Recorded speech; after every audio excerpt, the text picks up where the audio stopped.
Good morning dear students. In the previous video we read chapter 2nd selfless service part 2nd. In the chapter we read that Swami Vivekananda was sitting at a railway station and was answering people questions and was for 3 days straight, and the people did not ask if he had eaten or not. A man came and inquired why Swami Vivekananda had not eaten or drunk water in the last 3 days. Swamiji asked him to give him something to eat. The man, a cobbler belonging to a lower caste, hesitated to give Swamiji something to eat out of fear that the king might punish him. The poor man was frightened as Swamiji instead he gave him food. Today we start from next. Now the remaining part of chapter 2nd, page number 17. But the eagerness to serve a monk overpowered his fear. He hurriedly went back home. But I cannot leave Swamiji in such a state. Means जो भिक्षु था, मतलब cobbler जो था, वो सेवा करने के लिए बड़ा ही उत्सुक था. उसके डर पर काबू कर लिया कि वहाँ किसी से नहीं डरेगा. वहाँ जल्दी घर से वापस चला गया और उसने सोच रहा था कि मैं स्वामी जी को ऐसा भूखा नहीं छोड़ सकता हूँ. He returned with freshly made rotis for Swamiji. The kindness of unselfish love of the pernicious man brought tears to Swamiji's eye. Sir, you cannot partake food from my hands. No, my child, give me the rotis. Have you prepared? I shall be happy to eat it. तो क्या होता है कि जब वह स्वामी जी के लिए भिक्षु जो होता है, कॉबलर जो होता है, वह खाना लेके आता है तो कहता है कि रोटियों के साथ लौटा है, वह फ्रेश खाना बनाकर लौटा है और कहता है, दयालुता से कहता है कि स्वामी जी ये मेरे हाथ से बना हुआ भोजन है पर आप नहीं ले सकते हैं. तो स्वामी जी कहते हैं, नो माय चाइल्ड, नहीं मेरे बच्चे, तुम्हारे द्वारा जो ये तैयार की गई रोटियां हैं वो मैं खाने में बहुत खुश हूँ और मुझे इसको खाकर बड़ी प्रसन्नता होगी. स्वामी जी पॉन्ड्रेड, मतलब उन्होंने उनको बताया, how many people like him live in the hearts of our country unnoticed.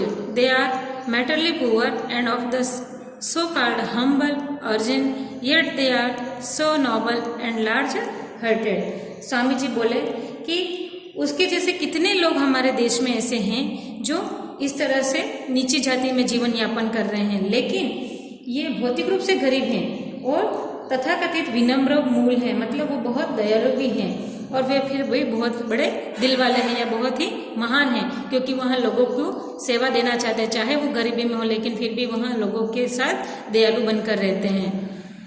In the mean time some gentlemen found that Swamiji was eating food offered by a shoemaker and were annoyed. तो इतने में क्या होता है कि कुछ सज्जनों ने पाया कि स्वामी जी एक थानेदार जो कोबलर था, जो नीची जाति का था, उसके द्वारा जो भोजन दिया जा रहा है वह खाना खा रहे हैं, और वह सब ये चीज देखकर क्या हो गए, बड़े ही नाराज हो गए. They came to Swamiji and said, Swamiji, it was improper for you to accept food from this man who is of low birth.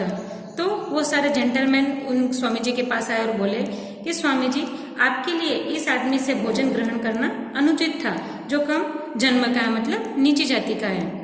Swami ji patiently heard them and then said. Swami ji ने उन्हें शांति से एक बार सुना और बोले, you people made me talk without respite for the past 3 days, but you did not even care to inquire if I had taken any food and rest.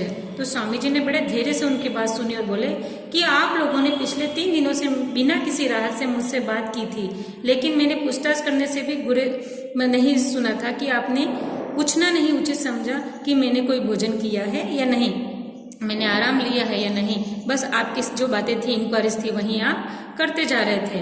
He continued, और फिर वो बोलते रहे, you claim you are gentleman and boast of your high cast.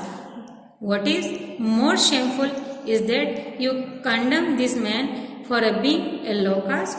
तो स्वामी जी कहते हैं कि आप लोग दावा करते हैं कि आप सज्जन हैं और आप ऊंची जाति का भी घमंड करते हैं, लेकिन इससे ज्यादा शर्मनाक बात यह है कि आप इस व्यक्ति को नीची जाति होने के लिए निंदा कर रहे हैं कि आप इस इंसान को नीची जाति का कैसे बता रहे हैं। ये बड़ा ही निंदनीय है। The gentleman hung their heads in a shame. They realized what they had done. तो सारे सज्जनों के जो सर थे वो शर्म के मारे झुक चुके थे और उन्हें यह एहसास हो गया था कि उन्होंने बहुत ही गलत काम किया है। Can you overlook the humanity he had just shown and despise him without feeling ashamed? क्या आप उस मानवता को नजरअंदाज कर सकते हैं जिसने उसे अभी अभी दिखाया है और बिना शर्म महसूस किए उसे तिरस्कृत किया है।